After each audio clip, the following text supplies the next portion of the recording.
আপনাদেরকে বারবার বলা হয়েছিল একটু দাঁড়াবেন না।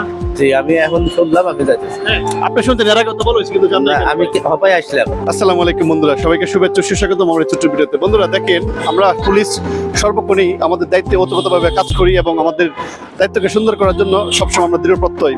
কিন্তু মাঝে মাঝে দুঃখ লাগে, বিভিন্ন ডিউটিতে যখন আমরা নিয়োজিত হই, কিছু সাধারণ রিক্সা চালক ও অটো চালকরা তাদেরকে বলা সত্ত্বেও তারা কাজ যথারীতি করে না এবং তারা কোনো কমান্ড শুনে না। তার পরবর্তীতে যখন পুলিশ ব্যবস্থা নেই, যেটা আইনানুগ ব্যবস্থা নেওয়ার দরকার, সেটা করলে হাত পা দিয়ে কান্নাকাটি করে। এখন দেখেন, এই যে এটা হলো একটা আমাদের চেকপোস্ট ডিউটি, এখানে সামনে বারবার বলা হয়েছে যে আপনারা এখানে দাঁড়াবেন না। ভাই, আপনাদেরকে বারবার বলা হয়েছে একটু দাঁড়াবেন না।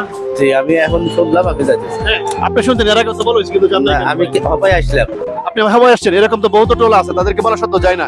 এখন যদি পুলিশ আইনানুগ ব্যবস্থা নেই, সমস্যা হবে না না, কোনো সমস্যা নাই। তাহলে পুলিশকে তো কোনো মানে হয়?